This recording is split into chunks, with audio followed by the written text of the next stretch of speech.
America, Europe জুড়ে ১ মে একসময় প্রিয় ফুল খেলবার দিন বলেই পরিচিত ছিল। উত্তর গোলার্ধের মানুষেরা মে দিবসের প্রথম দিনটিতে বসন্তবরণ উৎসবে মেতে উঠত।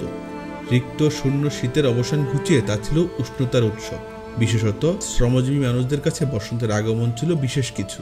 কিন্তু বছরের পর বছর অবর্ণনীয় শ্রমশোষণে নিষ্পোষিত শ্রমজীবী মানুষ ফুল খেলবার দিনটিতেই পথে নেমেছিল, ফুঁসে উঠেছিল সম্মিলিতভাবে। কল্পনা করুন, একজন শ্রমিক ২৪ ঘন্টার মধ্যে ১৬ ঘন্টা কাজ করছেন, বিরতিহীন।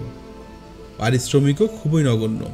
আজ থেকে ১২৭ বছর আগে আমেরিকার সমাজে এই ছিল নিয়ম।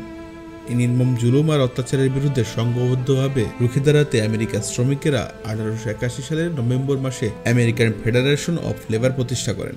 ১৮৮৪ সালের ৭ অক্টোবর ফেডারেশন অফ লেবারের ৪র্থ সম্মেলনে গৃহীত হয় এক ঐতিহাসিক সিদ্ধান্ত।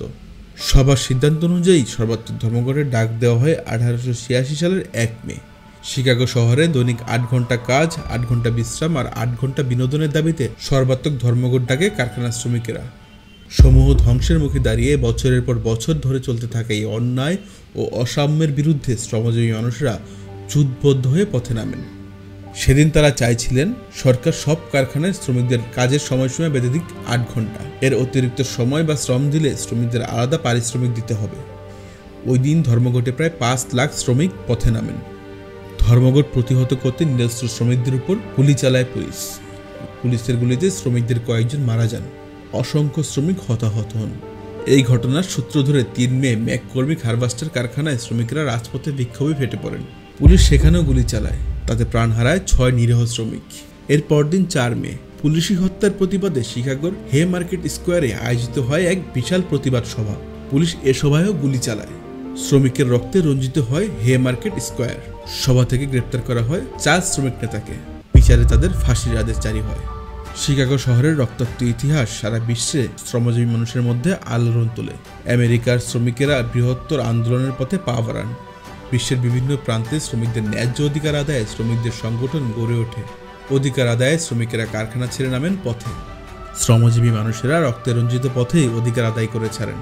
এই ঘটনার ২ বছর পর ১৯৮৯ সালে প্যারিসে ফরাসি বিপ্লবের ১০০ বছর পূর্তিতে অনুষ্ঠিত দ্বিতীয় আন্তর্জাতিকের প্রথম কংগ্রেসে শিকাগো শ্রমিক আন্দোলনের দিনটিকে ১৮৮৯ সাল থেকে পালনের প্রস্তাব দেওয়া হয়। ১৮৯১ সালে অনুষ্ঠিত দ্বিতীয় কংগ্রেসে প্রস্তাবটি আনুষ্ঠানিকভাবে গৃহীত হয়। পরে ১৯০৪ সালে নেদারল্যান্ডসের আমস্টারডামে দৈনিক ৮ ঘন্টা কাজের সময় নির্ধারণের দাবি আদায় এবং শান্তি প্রতিষ্ঠার জন্য বিশ্বব্যাপী মে মাসের প্রথম দিন মিছিল ও শোভাযাত্রার আয়োজন করতে সব সমাজবাদী গণতান্ত্রিক দল ও শ্রমিক সংঘের প্রতি আহ্বান জানানো হয়। এ আহ্বানে সাড়া দিয়ে বিশ্বের প্রায় সব শ্রমিক সংগঠন ১ মে বাধ্যতামূলক কাজ না করার সিদ্ধান্ত নেয়। অনেক দেশের শ্রমিকেরা মে মাসের ১ তারিখ সরকারি ছুটির দিন হিসেবে পালনের দাবি জানান। বিভিন্ন দেশে মে দিবস সরকারিভাবে ছুটির দিন হিসেবে পালিত হতে থাকে। ধীরে ধীরে বিশ্বব্যাপী দিনটির তাৎপর্য ছড়িয়ে পড়ে।